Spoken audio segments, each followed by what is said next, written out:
نحمده ونصلي على رسوله الكريم السلام علیکم ورحمۃ اللہ وبرکاتہ۔ ناظرین، آج کی اس ویڈیو میں ہم آپ کے سامنے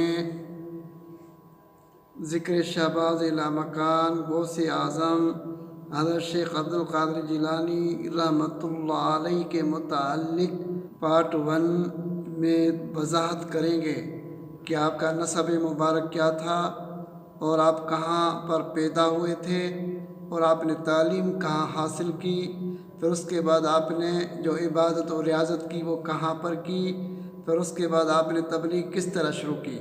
انشاءاللہ تعالی ہم اسی پارٹ 1 میں الشیخ عبدالقادر جیلانی غوث سمدانی شہباز لامکانی رحمۃ اللہ علیہ کے متعلق ہم آپ کے سامنے بتائیں گے۔ ولادت و نسب 470 ہجری 1078 عیسوی کو شمالی فارس میں بحیر خزر کیپسن کے جنوبی ساحل پر گیلانی نام زرخیز صوبہ کی ایک بستی نیف میں آپ کی ولادت باسعادت ہوئی۔ یاقوت حموی نے اس بستی کا نام بشتر بیان کیا ہے۔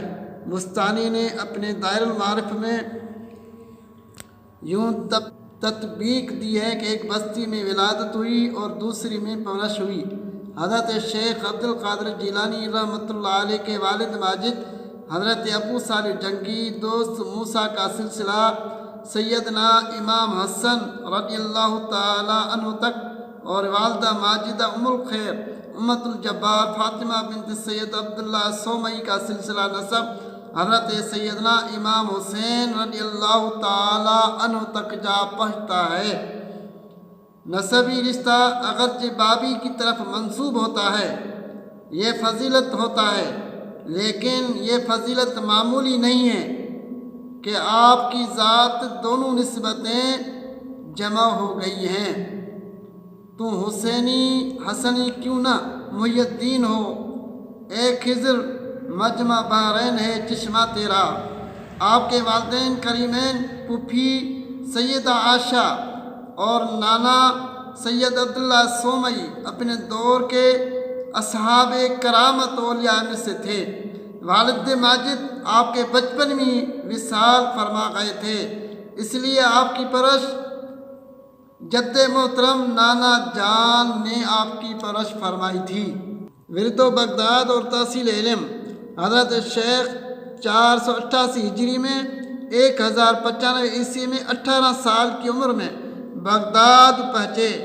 پورے غور و خوض اور آگاہی کے ساتھ قرآن پاک پڑھنے کے بعد اپنے دور کے نابغہ روزگار علماء فضلاء سے فقہ، حدیث اور تصوف کا علم حاصل کیا اور عملی طور پر ریاضت و مجاہدہ کے دشوار گزار مراحل طے فرمائے۔ استاد فقہ و حدیث ابو الوفا علی بن عقیل حنبلی، ابو الکتاب محفوظ کلوزاد حنبلی، ابو الحسن محمد بن قاضی ابو یولا حنبلی اور قاضی ابو سعید مبارک بن علی مخرمی حنبلی، ان حضرات سے فقہ کے اصول و فروع اور خلافیات پڑھے۔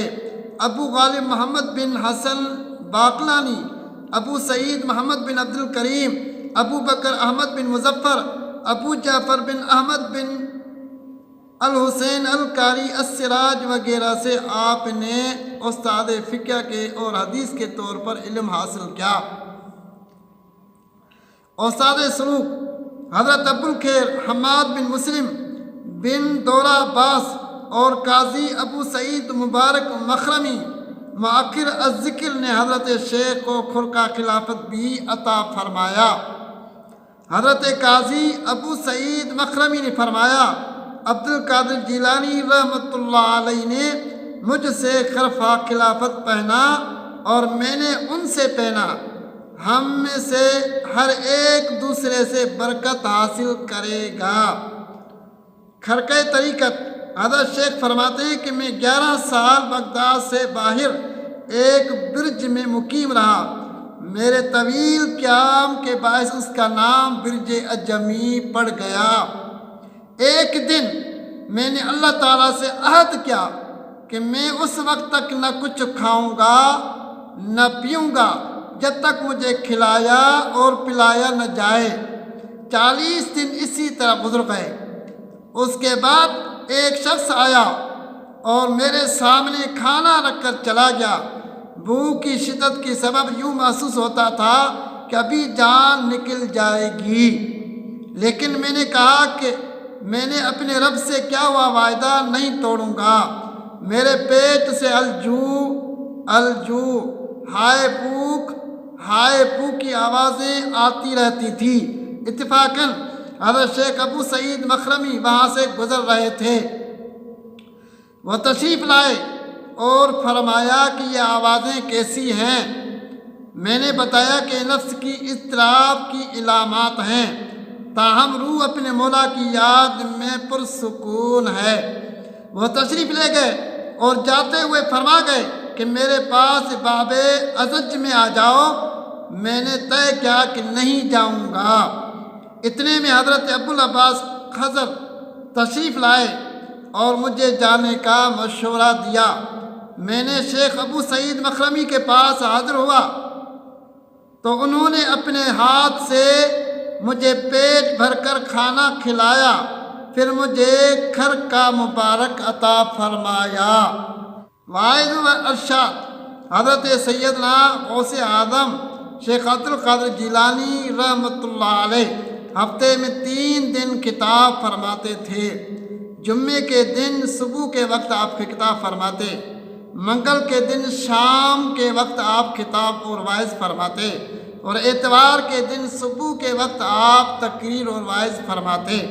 طریقہ یہ تھا کہ پہلے قاری صاحب قرآن پاک کی تلاوت کرتے، اس کے بعد حضرت خطاب فرماتے۔ سید مسعود ہاشمی تلاوت کرتے، کبھی دوسرے 2 حضرات تلاوت کرتے جو دونوں بھائی تھے۔ تلاوت سادہ انداز میں لحن کے بغیر ہوتی تھی۔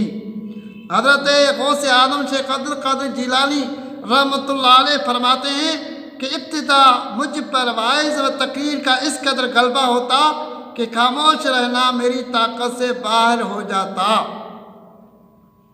میری مجلس میں 2 یا 3 آدمی سننے والے ہوتے، مگر میں نے سلسلہ کلام جاری رکھا۔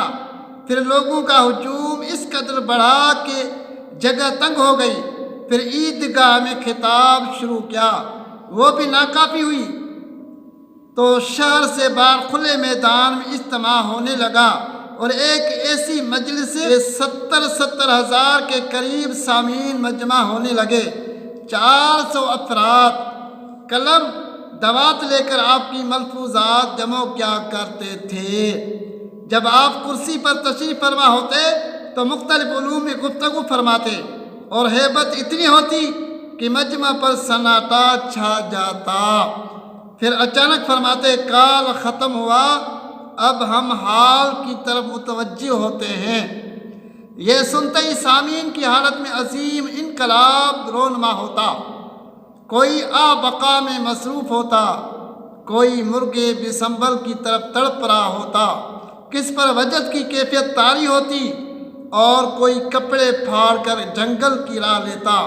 کچھ ایسے بھی ہوتے جن پر شوق اور ہیبت کا اس قدر غلبہ ہوتا کہ طائر روح قبض انصری سے ہی پرواز کر جاتا۔ غرض کہ یہ حاضرین اور سامعین میں سے کوئی بھی متاثر ہوئے بغیر نہیں رہتا۔ حضرت شیخ فرماتے ہیں کہ میرے ہاتھوں پر 5000 سے زیادہ یہود و نصارہ طائب ہو کر مشرف اسلام ہوئے۔ رہزنوں اور فسق و فجور میں مبتلا افراد جنہوں نے میرے ہاتھوں پر توبہ کی، ان کی تعداد 1 لاکھ سے زیادہ تھی۔ آپ کی ہر مجلس میں کوئی نہ کوئی عیسائی یا یہودی مشرف اسلام ہوتا۔ ڈاکو، قاتل اور دیگر جرائم پیشہ افراد اور بد عقیدہ لوگ طائب ہوتے۔ حضرت شیخ عبد القادر جیلانی عموماً عربی میں خطاب فرماتے، لیکن بعض اوقات فارسی میں خطاب فرماتے۔ اس لیے آپ کو ذوالبیانین واللسانین اور امام الفریقین کہتے ہیں۔ آپ کی کرامت یہ تھی کہ دور و نزدیک کے لوگ یکساں طور پر آواز آپ کی سنتے تھے۔ فتنوں کا اشتعال